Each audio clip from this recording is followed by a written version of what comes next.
Welcome back to 2 Minutes to Better Posture. I'm Dr. Mark Giust of Giust Chiropractic Center. I'm here with Macey, my rehab assistant, and today we are exploring the pelvic tilt and how to strengthen the core muscles. We're adding on to this video from last week where we demonstrated how to do the pelvic tilt.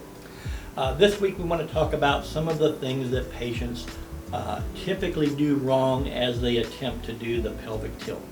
So Macey, as you give the instructions to the patient and the patients attempt to do the exercise, what are some of the things that you see them doing wrong? A lot of times I'll see them bending their knees. All right, I'll tell you what, let me go right up here.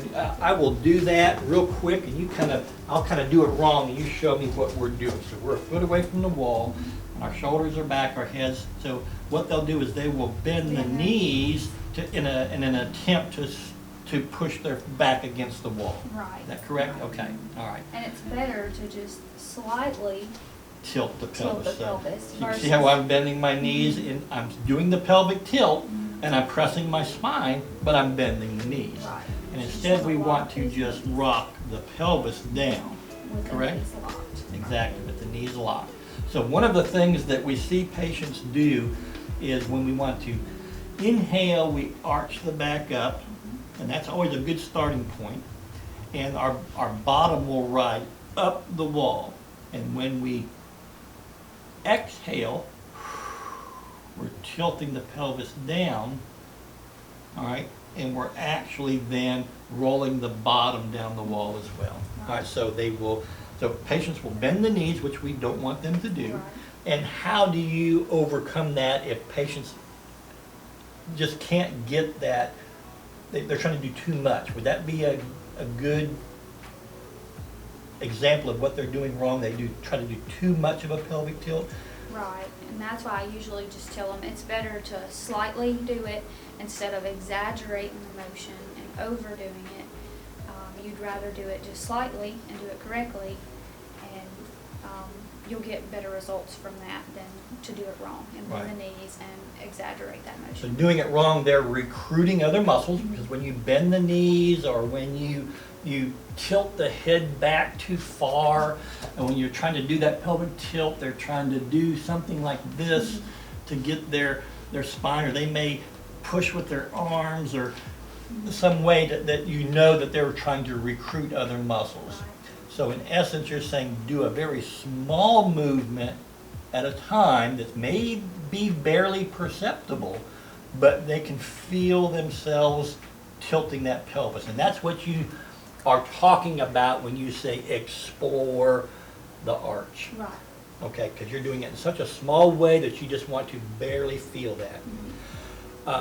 I would like to maybe suggest, because everyone seems to have cell phones and they have good video cameras, to have maybe one of your kids or your husband or somebody help you, or wives for that matter, if their husband is doing that, to videotape themselves and see if they're doing any of these incorrectly. Right. And so that's going to include bending the knees. Bending the knees, extending the arms, pushing up against the wall.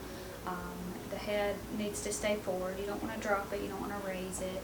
And like he said, they'll try to push up against that wall to push the back up against the wall, and that's not the correct way to do that. All right, so use the breathing as the guide, okay? We want to arch the back. As we arch the back and inhale, we're going to have our pelvis is going to ride up the wall. And when we exhale, the pelvis tucks in, and your bottom you should feel your bottom roll down the wall to some extent. All right, perfect. So the goal overall of the exercise is to Learn to be aware of and to control the motion between the pelvis and the torso, and you just want to remember to press the tuck and explore the arch, keep your knees locked and your head level, and use your breathing to guide that motion. Perfect. All right. Well, that's all for today. Please review video number 1 on the pelvic tilt. and today's video on some of the nuances of what we may do wrong as we are attempting to do this exercise.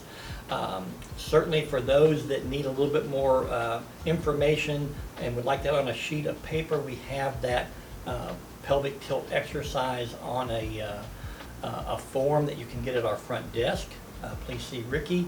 And it gives everybody an opportunity to come and see our office and meet our staff. We'd love to have you do that. So stay tuned next week where we will continue with the pelvic tilt exercise and doing that on the exercise ball and being able to explore not only incorporating some balance issues that we had in our very first video with the stork and the one leg balance, but we'll then also add to that the pelvic tilt to see how we're incorporating balance and the core muscles to help us attain better posture. So glad to have you with us today, and we'll see you next week.